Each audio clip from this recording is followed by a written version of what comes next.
الحمد للہ وکفا والصلاة والسلام علی عبادہ الذین اصطفیٰ، خصوصاً علی افضلہم وخاتم النبیین محمد الامین وعلی آلہ وصحبہ اجمعین، اما بعد فاعوذ باللہ من الشیطان الرجیم، بسم اللہ الرحمن الرحیم۔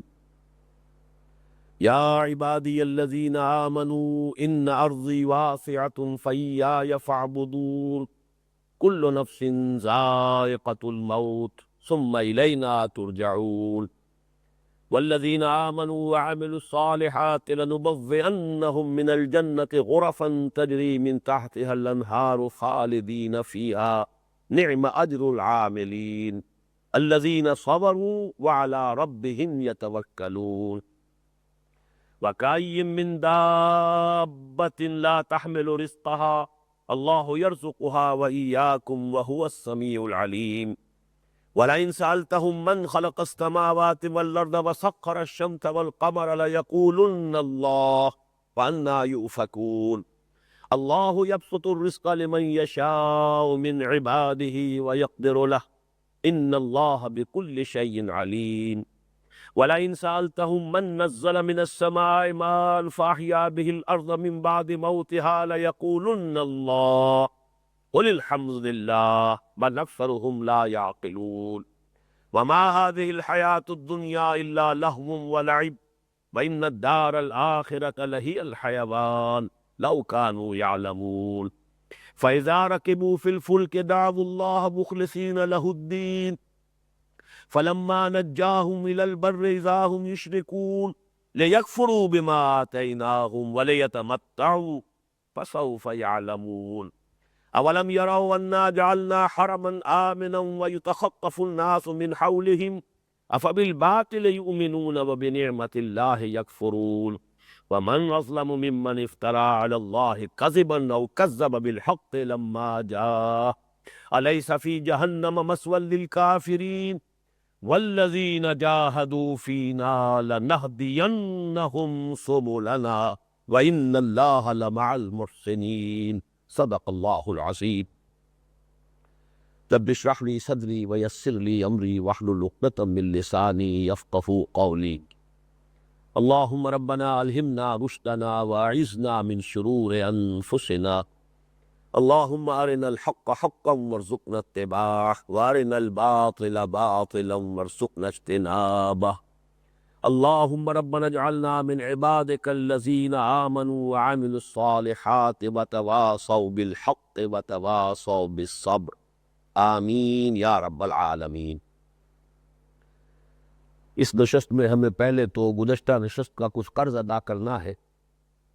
سورہ عنکبوت کے 6 رکوع میں جو 5 آیات مسلسل آئی ہیں اہل ایمان سے خطاب پر مشتمل، ان میں سے بعض حصہ ہم پڑھ چکے ہیں، کچھ تھوڑا سا حصہ باقی ہے، پہلے اسے مکمل کریے۔ یا عبادی الذین آمنوا ان ارضی واسعۃ فایای فاعبدون، یہ ہم پڑھ چکے ہیں کہ اس میں ہجرت کا بیان ہے۔ اے میرے وہ بندے جو ایمان لائے ہو، یقیناً میری زمین بہت کشادہ ہے، بس صرف میری ہی بندگی کرو، زمین سے بندھے نہ رہو، میرے دامن سے وابستہ ہو جاؤ، اور میرے دین کے لیے اگر تمہیں وطن کو خیر بات کہنا پڑے تو بخوشی اس سے تعلق منقطع کر لو۔ نمبر 2، موت کا کوئی خوف اپنے قریب مت آنے دو۔ کل نفس ذائقۃ الموت، ہر ذی نفس کو موت آ کر رہے گی، یہ مرحلہ ہر انسان پر آ کر رہے گا۔ ثم الینا ترجعون، پھر ہماری طرف تمہیں لوٹایا جائے گا۔ جو لوگ ہم پر ایمان رکھتے ہیں وہ موت سے کیسے فرار اختیار کریں گے، وہ موت کو کیسے ناپسند کریں گے؟ ہم ان کے محبوب ہیں، وہ ہم سے محبت کرنے والے ہیں، ہم ان کے مطلوب ہیں، وہ ہمارے طالب ہیں، ہم ان کے مقصود ہیں، وہ ہمارا قصد کر رہے ہیں۔ تو ظاہر بات ہے کہ مقصود اور مطلوب اور محبوب کی تو طرف انسان پیش قدمی کرتا ہے۔ ثم الینا ترجعون، ہماری طرف لوٹائے جاؤ گے، ہمارے ہی حضور میں تمہیں آنا ہے، لہذا موت سے فرار سے ماندار رکھو۔ والذین آمنوا وعملوا الصالحات، اور جب ہمارے حضور حاضر ہوں گے تو جو ہمارے وعدے ہیں وہ پختہ ہیں، ان میں ان کے بارے میں بھی کسی شک و شبہ کو اپنے قریب نہ آنے دو۔ اور یقیناً وہ لوگ جو ایمان لائے اور جنہوں نے نیک عمل کیے، یہ نیک عمل پر پہلے درس میں بڑی مفصل گفتگو ہو چکی ہے کہ بدقسمتی سے ہمارے ذہنوں میں جب بھی ہم یہ لفظ پڑھتے ہیں تو نیکی کا جو ہمارا تصور بن چکا ہے وہی سامنے آتا ہے۔ عبادات ہیں، اتباع سنت ہے، یا پھر عبادات میں نوافل کا اہتمام ہو رہا ہے، یا اتباع سنت میں خوب غلو ہو رہا ہے، یہ سب کچھ تو ہے، لیکن دین کے لیے، دین کے غلبے کی جد و جہد وہ سرے سے ہمارے یعنی تصورات ہی کے دائرے سے خارج ہو چکی۔ جبکہ جس وقت یہ الفاظ قرآن میں استعمال ہو رہے تھے ابھی شریعت تھی ہی نہیں، ابھی زکوٰۃ بھی فرض نہیں ہوئی، ابھی روزے کا کوئی وجود نہیں، نماز کی بھی ابھی وہ 5 وقتہ نماز کا نظام ابھی نہیں آیا، ابھی سود کی حرمت نہیں ہوئی، ابھی شراب حرام نہیں ہوئی۔ تو اصل عمل صالح کیا تھا؟ دین کی دعوت اور اس میں صبر اور استقامت، یہ ہے عمل صالح، وہ جد و جہد کہ جس کے نتیجے میں اسلام کا غلبہ، اسلام کا بول بالا ہو، اسلام کی دعوت پھیلے۔ کل کا کل عمل صالح مکی دور میں یہی تھا، یا یہ کہ رات کی نماز ہے، کھڑے رہو اللہ کے حضور میں، قم اللیل الا قلیلا نصفہ او انقص منہ قلیلا او زد علیہ ورتل القرآن ترتیلا، یا زیادہ سے زیادہ یہ ہے کہ جس کو اللہ نے پیسے دیے ہیں، دولت دی، وہ اپنے پیسے سے ان غریبوں کو، ان غلاموں کو خریدے اور آزاد کرے جو ایمان لانے کی پاداش میں وہ سدائیں بھگت رہے۔ کل عمل صالح مکی دور کا یہی ہے، اس کو ذہن میں رکھیے۔ والذین آمنوا وعملوا الصالحات، اور وہ لوگ کہ جو ایمان لائے اور جنہوں نے نیک عمل کیے، لنبوئنہم، ہم لازماً بلا شک و شبہ ہم انہیں ٹھکانہ بنا کر دیں گے، ان کا ٹھکانہ بنائیں گے جنت کے بالا خانوں میں، جن کے دامن میں، جن کے نیچے ندیاں بہتی ہوگی، اور وہ اس میں ہمیشہ ہمیشہ رہیں گے۔ نعم اجر العاملین، بہت ہی عمدہ ہوگا یہ اجر و ثواب عمل کرنے والوں کا، سعی کرنے والوں کا، محنت کرنے والوں کا، مشقت جھیلنے والوں کا۔ الذین صبروا علی ربہم یتوکلون، یہ جو آیت ہے بہت مختصر آیت ہے، لیکن واقعہ یہ ہے جس کو ہم کہتے ہیں بقامت کہتر بقیمت بہتر، حجم چھوٹا ہے لیکن یہ اہم ترین آیت ہے۔ 2 الفاظ میں گویا کہ ایمان کی اصل حقیقت کو سمو دیا گیا، صبر اور توکل۔ سارا سہارا اللہ کی ذات پر، سارا انحصار، سارا دار و مدار، سارا بھروسہ صرف اللہ کی ذات۔ اسباب و وسائل کو بندہ مومن استعمال کرتا ہے، کرنے کا پابند ہے، اس کے لیے ہر امکانی صحیح کرنا اس پر فرض کیا گیا۔ اعدوا لہم ما استطعتم، جو بھی تمہاری حد استطاعت میں ہو سامان بھی فراہم کرو، ہتھیار بھی فراہم کرو، قوت جمع کرو، لیکن کبھی بھی یہ نہ سمجھنا کہ کامیابی یا ناکامی کا دار و مدار ان وسائل و اسباب پر ہے۔ جو کو ہو گیا تھا غزوہ حنین کے موقع پر کہ کچھ مسلمانوں کے دل میں یہ خیال آ گیا کہ کبھی ہم 313 ہوتے تھے تو ہم نے شکست نہیں کھائی، آج تو ہم 12,000 ہیں، اور اللہ تعالیٰ کو یہی بات ناپسند ہوئی۔ اِذْ أَعْجَبَتْكُمْ كَثْرَتُكُمْ، سورہ توبہ میں جب غزوہ حنین کا ذکر آیا ہے، وَيَوْمَ حُنَيْنٍ إِذْ أَعْجَبَتْكُمْ كَثْرَتُكُمْ، جب تمہیں اپنی کثرت پر ناز ہو گیا تھا، تم بہت غرور کے اندر مبتلا ہو گئے تھے، چند لوگ ہوں گے، لیکن ظاہر بات ہے کہ غزوہ احد میں بھی 35 حضرات تھے کہ جن سے خطا ہوئی تھی، لیکن اللہ نے جب سزا دی ہے تو آپ کو معلوم ہے کہ وہ پوری مسلم جماعت ہو، اس وقت کے تمام مسلمانوں کو کتنے بڑے بڑے صدمے جو ہیں جھیلنے پڑے۔ خود حضور کس طرح مجروح ہوئے ہیں صلی اللہ علیہ وسلم، کتنا بڑا صدمہ ہوگا جو ہر مسلمان کے دل کو پہنچا، خطا صرف 35 افراد کی۔ اسی طرح غزوہ حنین میں بھی یہ نہ سمجھیے کہ تمام مسلمانوں کو معاذ اللہ وہ کوئی ناز ہو گیا تھا، لیکن کچھ لوگ سے خیال آ گیا، لیکن اللہ تعالیٰ نے سبق سکھا دیا کہ وہ 12,000 کا لشکر جب تیروں کی بوچھار آئی ہے، چھپے ہوئے تھے وہ حوازن کے تیر انداز، وہ پہاڑیوں کے اندر کمین گاہوں میں سے جب ان کی بوچھار آئی ہے تو پاؤں جو ہے اکھڑ گئے، بھگدڑ بچ گئی، اور حضور صلی اللہ علیہ وسلم کے ساتھ بعض روایات میں تو یہاں تک آتا ہے کہ 30-40 افراد رہ گئے، لیکن صحیح تر روایات جو ہے یہ مولانا سید سلیمان ندوی رحمۃ اللہ علیہ نے اپنے استاد سے اختلاف کیا ہے سیرت کی کتاب میں۔ علامہ شبلی نے تو لکھ دیا تھا 30 ہی افراد رہ گئے تھے، لیکن انہوں نے کہ حاشیے میں موجود ہے کہ نہیں، یہ غلط ہے۔ صحیح روایات ہیں کہ 300-400 کے قریب مسلمان حضور کے ساتھ رہے، لیکن 12,000 میں سے صرف 300-400 کا باقی رہ جانا بھی واقعہ یہ کہ بہت بڑی بھگدڑ۔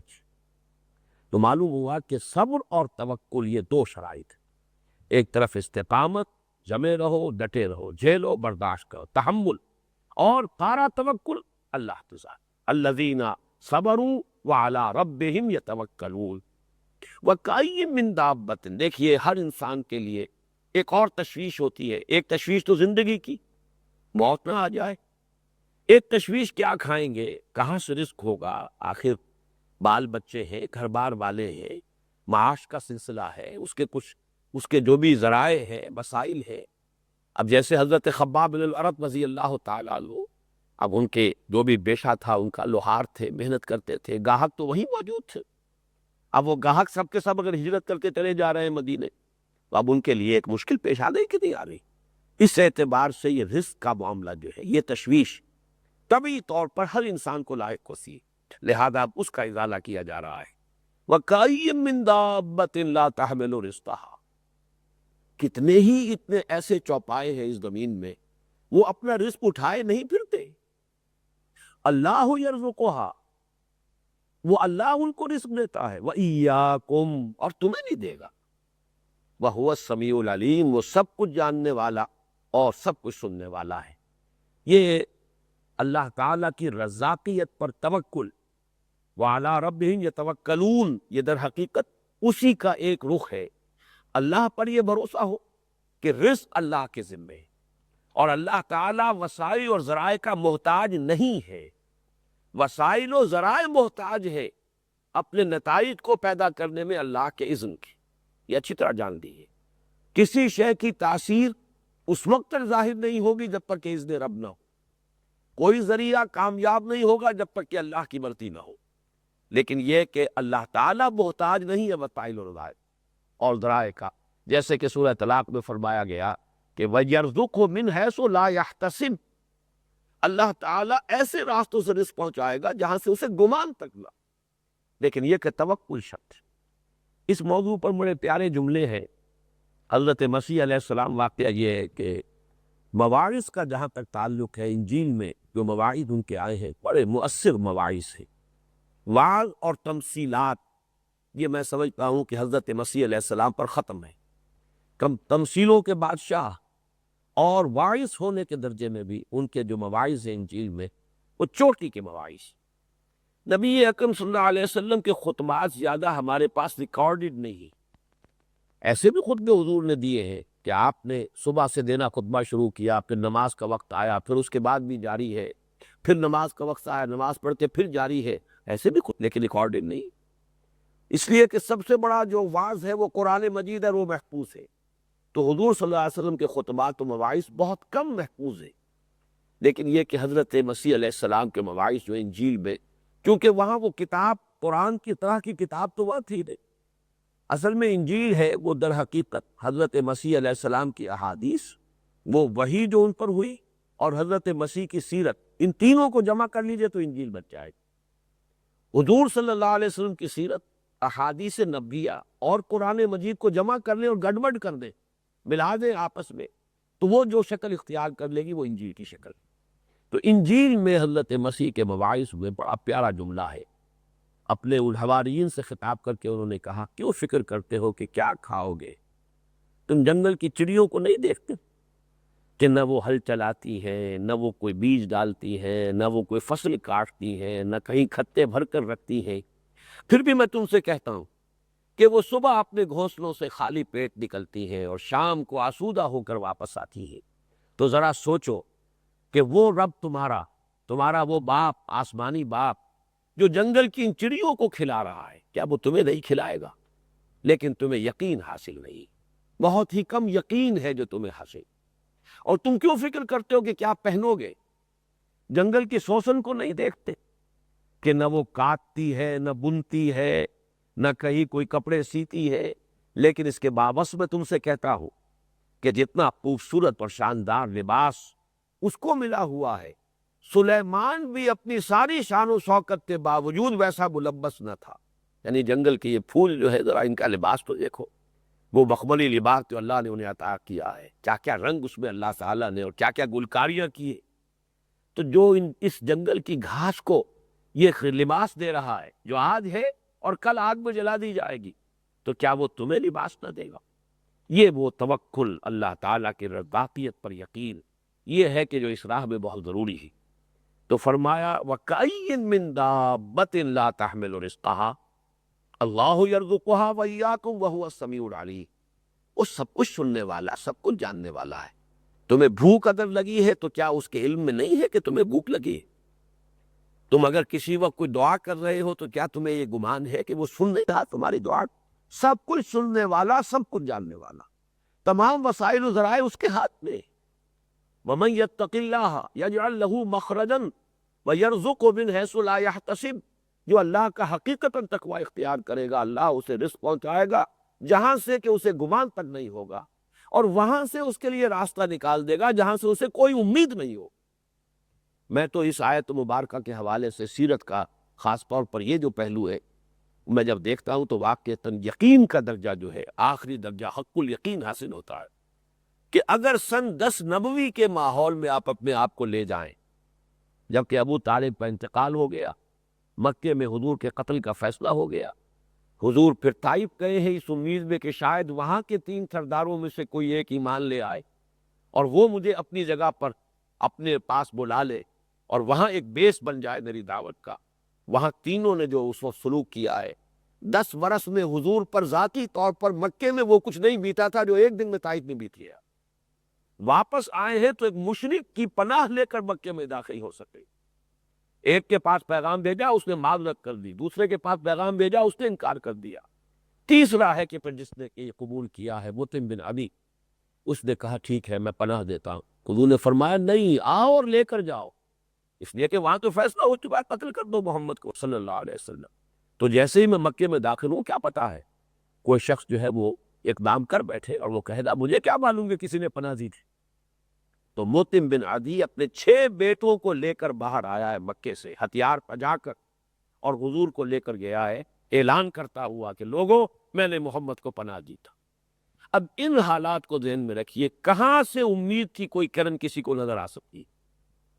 یجعل لہ مخرجن، اللہ تعالیٰ اب تک جو ہے مخرج کہتے ہیں راستہ، ایگزٹ، نکلنے کا راستہ، مخرج ایگزٹ جیسا لکھا ہوتا ہے ہالز کے اندر، اور وہ سرخ رنگ کے ساتھ ہوتا ہے کہ یہ ہے نکلنے کی جگہ، خدا نہ خواستہ کوئی حادثہ ہو جائے، کوئی آگ لگ جائے، کوئی دھماکہ ہو جائے تو جلدی سے ان دروازوں کی طرف لپکو، یہ ایگزٹ سے۔ تو یجعل لہ مخرجا، اللہ تعالیٰ اس کے لیے راستہ نکال دے گا، وَيَرْزُقْهُ مِنْ حَيْثُ لَا يَحْتَسِبُ۔ اب آپ کو معلوم ہے اسی سال 6 افراد ایمان لے آئے جو مکے مدینے سے تعلق رکھتے تھے، اگلے سال 12 ہو گئے، اس سے اگلے سال 72 آ گئے، اور مدینہ منورہ کی طرف شاہراہ جو ہے ہجرت کی وہ کشادہ ہو گئی۔ تو اللہ تعالیٰ راستہ دیتا ہے، انسان کا کام یہ ہے کہ جمع رہے، ڈٹا رہے، جو کچھ اس کے بس میں ہے اس میں کوئی کمی نہ کرے۔ اگر جو کچھ اس کے امکان میں ہے اس میں کمی کرتا ہے تو وہ مجرم، اور اگر جو کچھ اس کے بس میں ہے، اس کے امکان میں ہے، اس کے اختیار میں ہے، اس کے وسائل ہے موجود، ان میں سے کوئی بچا بچا کے نہ رکھے۔ تو بچا بچا کے نہ رکھ، اسے تیرا آئینہ ہے وہ آئینہ کہ شکستہ ہو تو عزیز تر ہے نگاہ آئینہ ساز میں، اپنا سب کچھ لگا دو، باقی اللہ پر توکل کرو۔ اب اللہ تعالیٰ ہی جب چاہے گا نتیجہ برآمد ہو جائے گا۔ پھر یہ کہ اللہ تعالیٰ راستہ نکالتا ہے، یجعل لہ مخرجا ویرزقہ من حیث لا یحتسب۔ تو معاش کی فکر جو ہے، واقعہ یہ ہے کہ یہ اللہ تعالیٰ کے خلاف ووٹ آف نو کانفیڈنس ہے، اللہ کی رزاقیت پر عدم اعتماد کہے گا، وہ کھلائے گا، اس کے ذمے ہے۔ وَمَا مِن دَابَّةٍ فِي الْأَرْضِ إِلَّا عَلَى اللَّهِ رِزْقُهَا۔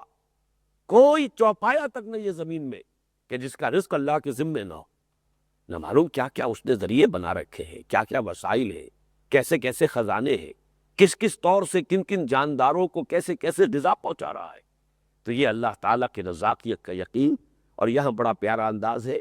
اور چونکہ مشکات نبوت تو ایک ہی ہے، اسی کی روشنی ہے، وہ مشکات نبوت ہی ہے۔ حضرت مسیح علیہ السلام کے مواعظ میں بھی وہ نبوت ہی کی نورانیت ہے، اللہ کے نبی تھے، جلیل القدر پیغمبر تھے، روح اللہ تھے، کلمت اللہ تھے۔ اسی طریقے سے وہی بات یہاں ہے کہ کیوں فکر کرتے ہو کیا کھاؤ گے اور کیا پہنو گے؟ جنگل کی چڑیوں کو دیکھو اور جنگل کی سوسن کو دیکھو، جیسا اللہ تعالیٰ اسے لباس دے رہا ہے، جس طرح وہ جنگل کی چڑیوں کو جو ہے غذا پہنچا رہا ہے، تو کیا وہ تمہیں نہیں پہنچائے گا؟ وَكَأَيٍّ مِّن دَابَّةٍ لَا تَحْمِلُ رِزْقَهَا اللَّهُ يَرْزُقُهَا وَإِيَّاكُمْ وَهُوَ السَّمِيعُ الْعَلِيمُ۔ اب وہ سلسلہ شروع ہو رہا ہے جس میں کہ اب ایک ایک آیت آئے گی، ایک آیت کفار کی طرف، ایک آیت اہل ایمان کی طرف۔ وَلَئِن سَأَلْتَهُم مَّنْ خَلَقَ السَّمَاوَاتِ وَالْأَرْضَ وَسَخَّرَ الشَّمْسَ وَالْقَمَرَ لَيَقُولُنَّ اللَّهُ فَأَنَّىٰ يُؤْفَكُونَ۔ اے نبی اگر آپ ان سے پوچھیں گے کس نے پیدا کیا آسمانوں کو اور زمین کو اور مسخر کر دیا سورج کو اور چاند کو، لَيَقُولُنَّ وہ لازماً کہیں گے اللہ، اللہ نے کیا ہے۔ فَأَنَّىٰ يُؤْفَكُونَ تو پھر یہ کدھر سے پھرائے جا رہے ہیں؟ یہ بارہا عرض کر چکا ہوں میں کہ اصل میں مکے کے لوگوں کا جو بھی عقیدہ تھا شرک کا، وہ یہ نہیں تھا کہ وہ اس کائنات کی تخلیق میں اللہ کے ساتھ کسی اور کو شریک سمجھتے، خالق وہ اللہ ہی کو مانتے، ایک ہی اللہ، آسمانوں کا، زمین کا، سورج کا، چاند کا، سیاروں کا، ثوابت کا، سب کا ایک ہی اللہ ہے۔ ان کا شرک اس درجے میں تھا کہ کچھ ہستیاں ہیں جو اللہ کو بڑی پیاری ہے، ان کی شفاعت سے وہ گناہ گاروں کو بخش دے گا۔ کچھ کو اللہ نے اختیارات دے دیے ہیں، تفویض کر دیے، ڈیلیگیٹڈ اتھارٹی ہے، وہ دیوتا ہیں، دیویاں ہیں، ان کے پاس بھی کچھ اختیار ہے، تو کچھ ڈنڈوت کی جائے، کچھ ان کے لیے بھی نذرانے پیش کیے جائیں، وہ خوش ہو جائیں تو میرا پار ہو جائے۔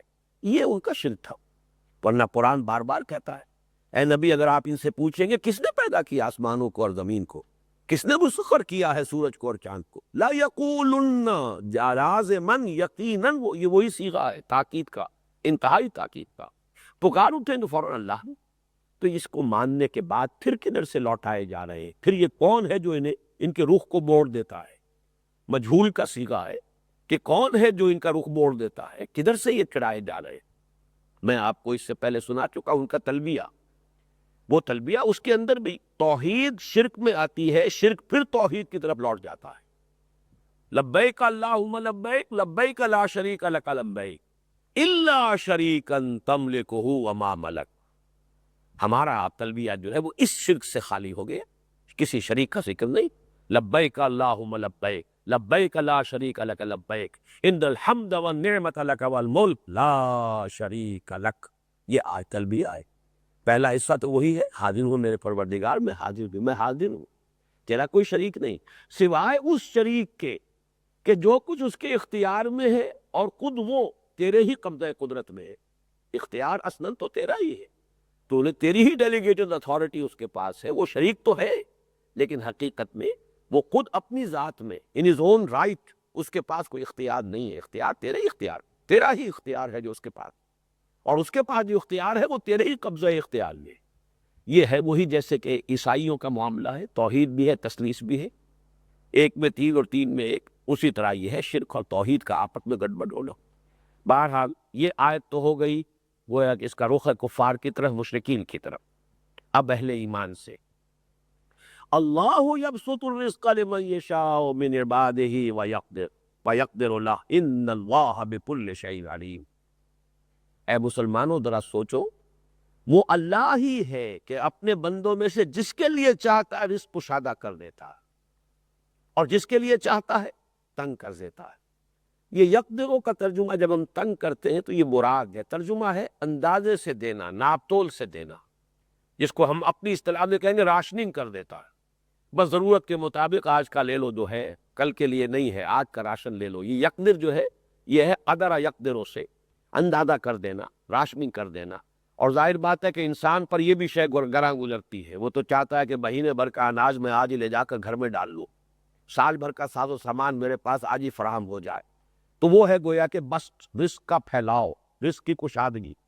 اللہ یبسط الرزق لمن یشاء ویقدر لہ، اللہ ہی ہے جو کشادہ بھی کر دیتا ہے رزق اپنے بندوں میں سے جس کے لیے چاہتا ہے، اور جس کے لیے چاہتا ہے تنگ کر دیتا ہے، راشننگ کر دیتا ہے، ناپ تول کر دینے لگتا ہے۔ ان اللہ بکل شیء علیم، یقین اللہ ہر چیز کا علم رکھتا ہے۔ یعنی یہ اللہ تعالیٰ کی طرف سے کسی کے لیے رزق کی کشادگی، کسی کے لیے تنگی، یہ بھی اس کے علم کامل کی بنیاد پر ہے۔ بسا اوقات کسی شخص کے حق میں رزق کی تنگی ہی مفید ہے، اللہ کے علم میں ہے کہ یہ شخص کم ظرف ہے، ذرا سا بھی اس کے اندر میں نے ڈال دیا تو یہ چھلک جائے گا پیمانہ، اس کے اندر جو ہے شکر نہیں رہے گا، اس میں غرور پیدا ہو جائے گا، اس میں اکڑ پیدا ہو جائے گی، لہذا اس کے حق میں مفید ہے کہ ناپ تول سے ہی اسے روز کی روزی جو ہے وہ روز ملتی رہے، اور اس کے پاس کشادگی کبھی نہ ہونے پائے کہ اللہ تعالیٰ سے بے نیاز ہو جائے، یا اللہ تعالیٰ سے جو ہے وہ اس کے مقابلے میں کہیں بغاوت کے اوپر آمادہ ہوتا۔ وہ کیا پتہ، اللہ تعالیٰ سب کو جاننے والا ہے۔ اس کے بعد پھر ایک آیت آ گئی، اب اس کا رخ پھر کفار کی طرف۔ وَلَئِن سَأَلْتَهُم مَّن نَّزَّلَ مِنَ السَّمَاءِ مَاءً فَأَحْيَا بِهِ الْأَرْضَ مِن بَعْدِ مَوْتِهَا لَيَقُولُنَّ اللَّهُ، اور اگر آپ ان سے پوچھیں گے کہ کس نے نازل فرمایا ہے آسمان سے پانی اور پھر زندہ کر دیا اس کے ذریعے سے زمین کو اس کے مردہ ہو جانے کے بعد، لَيَقُولُنَّ اللَّهُ، وہ فوراً کہیں گے، لازماً کہیں گے اللہ نے۔ یہ کام بھی اللہ کا ہے، قُلِ الْحَمْدُ لِلَّهِ۔ تو اب آپ کہیے کل حمد بھی تو پھر اسی کے لیے ہے، کل شکر بھی تو اسی کا ہونا چاہیے، اور حمد اور شکر ہی ہے جو عبادت کا رخ اختیار کرتے۔ جب آپ کے ساتھ کوئی احسان کرتا ہے تو فطرت کا تقاضا یہ کہ آپ بھی اس کے ساتھ کوئی احسان کرے۔ حل جزاء الاحسان الا الاحسان، احسان کا بدلہ تو احسان ہے۔ اب اگر ایک شخص نے، انسان نے آپ کے ساتھ کوئی احسان کیا، آپ بھی کبھی نہ کبھی اس کا بدلہ چکا دینی۔ اللہ کے احسانات کا بدلہ کیا ہوگا؟ یا جیسے کہ میں نے بارہا اس کو بیان کیا ہے، مثلاً کسی شخص کا عقیدہ یہ ہے کہ یہ سورج دیوتا ہے، دیکھو اس کی گرمی سے ہماری فصلیں پک رہی ہیں، اسی سے ہوا چلتی ہے، بارش آتی ہے، یہ سارا ہمارا جو دنیا کے اندر حیات کا یہ سلسلہ ہے۔ واقعہ یہ ہے کہ سورج اس کے لیے اسباب و وسائل میں سے بڑا مرکزی ایک حیثیت رکھنے والی شے ہے۔ اب سورج کی ان احسانات کا بدلہ کیسے چکائیں؟ بس یہی ہے، ہاتھ جوڑ کر کھڑے ہو جاؤ، جب سورج طلوع ہو رہا ہو سجدہ کر دو، جب غروب ہو رہا ہو سجدہ کر دو، یہی کر سکتے ہو نا۔ تو در حقیقت جذبہ شکر جو ہے وہ جذبہ عبادت کی شکل اختیار کرتا ہے۔ اگر تو انسانوں کی طرف سے احسان ہے تو شکر جو ہے آپ نے ادا کر دیا، بدلہ اتار دیا۔ اس نے کوئی بھلائی آپ کے ساتھ کی تھی، آپ نے کوئی بھلائی اس کے ساتھ کر دی۔ لیکن یہ کہ اگر کوئی مافوق الفطرت ہستی ہے، آپ کی سطح سے بالا تر ہے، مافوق الطبیعاتی کوئی ہستی ہے، تو آپ کیا کریں گے سوائے اس کے کہ اس کے سامنے سر جھکائیں، سجدہ کریں، اس کے حمد کے ترانے الاپیں، اس کی تعریف کریں، اس کی مناجات کریں۔ تو یہ ہے در حقیقت حمد کا تعلق یہاں، کہ پھر بندگی بھی اسی کے لیے ہونی چاہیے۔ بل اکثرهم لا یعقلون، لیکن ان کی اکثریت عقل سے کام نہیں لیتی۔ اس کے بعد پھر جو آیت آ رہی ہے، اب اس کا رخ پھر اہل ایمان کی طرف ہے، اور یہ میں سمجھتا ہوں کہ یہ اور اس کے بعد جو آخری آیت اس رکوع کی آئے گی اور اس سورہ مبارکہ کی، یہ نہایت پروفاؤنڈ آیات ہے۔ وَمَا هَذِهِ الْحَيَاةُ الدُّنْيَا إِلَّا لَهْوٌ وَلَعِبٌ، یوں سمجھیے کہ ساری باتوں کا، ہاتھی کے پاؤں میں سب کے پاؤں، ساری باتیں جو ہے اس ایک بات میں آ کے جمع ہوئے، اور دیکھو نہیں ہے یہ دنیا کی زندگی مگر ایک کھیل اور تماشا۔ وَإِنَّ الدَّارَ الْآخِرَةَ لَهِيَ الْحَيَوَانُ لَوْ كَانُوا يَعْلَمُونَ، اصل میں زندگی تو آخرت کی زندگی ہے، کاش کہ انہیں معلوم ہوتا۔ 100 باتوں کی ایک بات، اصل شے یہ ہے، انسان کو اگر یہ یقین ہو جائے کہ اصل زندگی وہ ہے، یہ تو ہمارا ایک عارضی سی گزرگاہ ہے۔ کن فی الدنیا کانک غریب و عابر سبیل، دنیا میں ایسے رہو گویا کہ تم راہ چلتے مسافر ہو۔ راہ گزار ایک انسان ہے، مسافر ہے یا اجنبی ہے، ایسے رہو، منزل تو یہ ہے نہیں، تمہارا گھر نہیں، پرماننٹ ایبوڈ نہیں۔ تو فرمایا کہ اصل زندگی جو ہے آخرت کی زندگی ہے۔ یہاں کوئی بادشاہ بنا ہوا ہے تو وہ بادشاہ بھی ایسے ہی ہے جیسے کسی ڈرامے میں کسی کو بادشاہ بنا دیا جائے۔ فرق صرف یہ کہ ڈرامہ 3 گھنٹے میں ختم ہو گیا، اس کی بادشاہت کا کھیل 30 سال میں ختم ہو جائے، اس کے سوا تو کوئی فرق نہیں۔ موت آئے گی، دیٹس دی لیولر، یہ بادشاہ سلامت بھی اسی قبر میں جا کر دفن ہو جائے گی، اور پھر جو کچھ ان پر بیتے گی وہ تو پھر ان کی آنکھیں کھلیں گی، اور پھر وہ معاملہ ہوگا کہ جب آنکھ کھلی گل کی تو موسم تھا خزاں کا۔ بس یہ ہے، تھوڑا سے دن کا یہ کھیل تماشا ہے، ایک ناٹک ہے، ایک کھیل ہو رہا ہے، اس میں کوئی بادشاہ ہے اور کوئی فقیر ہے، کوئی گدھا ہے، کوئی اب یہ ہے۔ حقیقت میں تو کسی کے لیے بھی وہ حیثیت ہے ہی نہیں۔ وَمَا الْحَيَاةُ الدُّنْيَا وَمَا هَذِهِ الْحَيَاةُ الدُّنْيَا إِلَّا لَهْوٌ وَلَعِبٌ، یہ دنیا کی زندگی نہیں ہے مگر کچھ کھیل ہے، کچھ تماشا ہے۔ یعنی یہ کہ اس اعتبار سے اگر اسی کو مطلوب و مقصود بنا لیا جائے تب، ورنہ اگر اس کو ذریعہ بنایا جائے آخرت کے لیے تو یہ بہت بڑی حقیقت ہے دنیا کی زندگی۔ اسی لیے حضور نے فرمایا الدنیا مزرعۃ الآخرہ، یہ دنیا آخرت کی کھیتی ہے، یہاں بو گے تو وہاں کاٹو گے۔ یہاں کسی نے کوئی بویا ہی نہیں تو وہاں کاٹے گا کیا خال؟ یہاں محنت کرو گے تو اجر و ثواب وہاں ملے گا۔ اگر آخرت پیش نظر ہے، مطلوب و مقصود وہ ہے، تو دنیا کا ایک ایک لمحہ، ایک ایک لحظہ نہایت قیمتی ہے، بلکہ امورٹل ہے، ابدی ہے، غیر فانی ہے ہر لمحہ، اس لیے کہ اس میں جو کچھ آپ کما رہے ہیں وہ غیر فانی اور غیر مختتم زندگی میں اس کے نتائج پھیلے ہوئے ہوں، لہٰذا پوٹینشلی اس زندگی کا بھی ہر لمحہ جو ہے وہ ایٹرنل ہے، ابدی ہے۔ لیکن اگر آخرت پیش نظر نہیں ہے تو یہ کھیل تماشا کے سوا کچھ بھی نہیں۔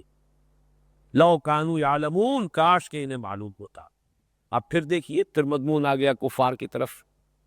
وَإِذَا رَكِبُوا فِي الْفُلْكِ دَعَوُا اللَّهَ مُخْلِصِينَ لَهُ الدِّينَ فَلَمَّا نَجَّاهُمْ إِلَى الْبَرِّ إِذَا هُمْ يُشْرِكُونَ۔ ان کا حال یہ ہے کہ جب یہ کسی کشتی میں سوار ہوتے، وہ کشتی چونکہ ذرا ڈولتی رہتی ہے، زمین تو آدمی جب چلتا ہے زمین پر تو زمین تو بڑی پختہ ہے، اس پہ وہ قدم ڈرمگاتا عثمانی میں نہیں ہے، پانی میں تو ہے، کشتی ہے، ہچکولے کھا رہی ہے، تو کشتی میں بیٹھا ہوا انسان ہمیشہ اپنے آپ کو وہ جو اس کی سیلف کانفیڈنس ہے وہ اس درجے کا نہیں ہوتا، اور خاص طور پر اگر تیز ہوا چل پڑی، کہیں کوئی طوفانی کیفیت ہو گئی، تو پھر پکارتے ہیں اللہ کو۔ وَإِذَا رَكِبُوا فِي الْفُلْكِ دَعَوُا اللَّهَ مُخْلِصِينَ لَهُ الدِّينَ، تو اللہ ہی کو پکارتے ہیں، اسی کے لیے اپنی اطاعت اور اپنا دین خالص کرتے ہوئے۔ فَلَمَّا نَجَّاهُمْ إِلَى الْبَرِّ، اور یہاں گویا کہ پس منظر میں ہے طوفان، اس لیے کہ فرمایا جب اللہ نجات دے دیتا ہے انہیں اور پہنچا دیتا ہے خشکی پر، اذا هم یشرکون، تو اب شرک کرنا شروع کر لیتے۔ یہی معاملہ ہوا تھا حضرت اکرمہ کے ساتھ، اکرمہ ابن ابی جہل، ابو جہل کے بیٹے اکرمہ ابو جہل کے بیٹے تھے، تو پتا پر پوت پتی پر گھوڑا، ان کے اندر بھی سرکشی اسی انداز کی تھی کہ فتح مکہ کے بعد پھر سن 9 ہجری میں جب وہ آیات پڑھ کر سنا دی حضرت علی نے رضی اللہ تعالی عنہ حج کے اجتماع میں کہ اب یہ 4 مہینے ہے، فَإِذَا انْسَلَخَ الْأَشْهُرُ الْحُرُمُ فَاقْتُلُوا الْمُشْرِكِينَ حَيْثُ وَجَدتُّمُوهُمْ، 4 مہینوں کی مہلت ہے، یہ اشہر حرم جیسے ہی ختم ہوں گے قتل عام شروع ہو جائے گا مشرکین کا۔ تو اس پر وہ اکڑ والا انسان وہ پھر اب مکہ چھوڑ کر جا رہا ہے۔ کبھی یوں سمجھیے کہ 15 سال پہلے، تقریباً 15 سال پہلے مسلمانوں نے ہجرت کی تھی حبشے کی طرف، اب مشرکین جا رہے، اس لیے کہ ٹیبلز ہیو بین ٹرنڈ، صورتحال تبدیل ہو چکی۔ وہاں جب کہ وہ ہجرت کے لیے جا رہے تھے، کشتی میں تھے، اس لیے کہ بحر احمر ہے، ریڈ سی ہے درمیان میں، حبشہ کے اور جزیرہ نماء عرب کے، طوفان آیا، سب مشرکین تھے لیکن پکارنے لگے صرف اللہ کو۔ تو اچانک انہیں خیال آیا اگر ہماری فطرت کے اندر یہی توحید مضمر، اس وقت ہمیں نہ لات یاد آئی، نہ عزا یاد آئی، نہ منات یاد آئی، نہ حبل یاد آیا، کوئی بھی نہیں، صرف ایک اللہ کو ہم پکار رہے ہیں۔ اس کا مطلب ہے ہماری فطرت صرف ایک اللہ کو مانتی ہے، یہ سب ڈھکوسلے ہیں، ان ہی الا اسماء سمیتموها انتم وآباؤکم، یہ کچھ نام تو ہم نے رکھ لیے، ان کی حقیقت کوئی نہیں۔ ہمارا دل ان میں سے کسی کو نہیں مانتا، ہماری فطرت ان میں سے کسی کو قبول نہیں کرتی، وہیں سے لوٹے اور ایمان لے آئے۔ اور وہی حضرت اکرمہ ہے، پھر حضرت ابو بکر صدیق رضی اللہ تعالیٰ عنہ کے عہد خلافت میں پھر مردانگی کے جوہر جو انہوں نے دکھائے ہیں، وہ تو اگر ابو جہل بھی ایمان لے آیا ہوتا تو اس کی بھی جو کیفیت ہوتی وہ ظاہر بات ہے، اس سے ثابت ہے کہ حضور نے تو گویا کہ بریکٹ کر دیا تھا، ایکویٹ کر دیا تھا، ایک طرف ابو جہل، دوسری طرف حضرت عمر، اے اللہ عمر بن الخطاب اور عمرو بن ہشام میں سے کسی ایک کو تو ضرور میری جھولی میں ڈال دے۔ تو معلوم ہے برابر کی شخصیتیں تھی، ایمان لے آتا تو وہاں پہنچ جاتا، ایمان نہیں لایا ہے تو بدبختی کی انتہا کو پہنچ گیا۔ تو یہی معاملہ بیٹے کا، ایمان لانے کے بعد پھر جو کارہائے نمایاں انہوں نے جو کیے ہیں، واقعہ یہ ہے کہ وہ ہماری تاریخ کا بڑا ایک ضروری باب ہے۔ لِيَكْفُرُوا بِمَا آتَيْنَاهُمْ، اب یہ شرک کرتے ہیں تاکہ یہ ناشکری کریں، یہ گویا کہ نتیجہ فعل جو ہے، چاہے ان کا ارادہ یہ نہیں ہے لیکن ان کے اس عمل سے لازماً نتیجہ یہ برآمد ہو رہا ہے کہ وہ ناشکری کریں اس چیز کی کہ جو ہم نے انہیں دی ہے، ہماری نعمتوں کو، اور وہ استعمال کریں ہمارے ساتھ شرک کرتے ہوئے۔ وَلِيَتَمَتَّعُوا، اور کچھ فائدہ اٹھا لے، برت ان چیزوں کو استعمال کر لے، برت لے، زندگی میں کچھ لذتیں اور آسائشیں حاصل کر لے۔ فَسَوْفَ يَعْلَمُونَ، پھر ان قریب انہیں معلوم ہو جائے گا۔ أَلْهَاكُمُ التَّكَاثُرُ حَتَّىٰ زُرْتُمُ الْمَقَابِرَ كَلَّا سَوْفَ تَعْلَمُونَ ثُمَّ كَلَّا سَوْفَ تَعْلَمُونَ، حقیقت تو کھلے، ادھر آنکھ بند ہوئی ادھر کھل جائے، اور ادھر منکر نکیر حاضر ہو جائیں گے، حقیقت تو اس کے منکشف ہونے میں کوئی دیر نہیں لگے گی۔ فَسَوْفَ يَعْلَمُونَ، ان قریب معلوم ہو جائے گا۔ اب ایک مضمون آ رہا ہے بہت اہم، اولن یراؤ انا جعلنا حرما آمنا، یہ بھی اس طرح کی آیت ہے کہ اس کے دو رخ ہیں، کفار و مشرکین سے بھی اور اہل ایمان سے بھی۔ یہ گویا کہ اس طرح کی آیت ہے کہ جس کا ایک پہلو ادھر ہے اور ایک پہلو ادھر۔ کیا یہ دیکھتے نہیں کہ ہم نے حرم کو ان کے لیے امن کی جگہ بنا دیا؟ اولم یراؤ انا جعلنا حرما آمنا وَيُتَخَطَّفُ النَّاسُ مِنْ حَوْلِهِمْ، اور ان کے ارد گرد سے لوگ اچک لیے جاتے ہیں۔ خطف کہتے ہیں اچک لینا، جیسے کہ بجلی کسی کی نگاہ میں چکا چوندھ ہو جاتی، اس کے لیے بھی لفظ خطف پایا ہے۔ وَيُتَخَطَّفُ النَّاسُ مِنْ حَوْلِهِمْ أَفَبِالْبَاطِلِ يُؤْمِنُونَ وَبِنِعْمَةِ اللَّهِ يَكْفُرُونَ، تو کیا یہ باطل کی تصدیق کرتے ہیں اور اللہ کی نعمتوں کی ناشکری کرتے؟ یہ بتایا جا رہا ہے کہ اے مسلمانوں، تم یہ دیکھو کہ اس سرزمین مکہ کو جو حرم بنا دیا ہے، امن کی جگہ بنا دی ہے، کس نے بنایا؟ اس کا اختیار بھی تو اللہ ہی کو حاصل ہے نا۔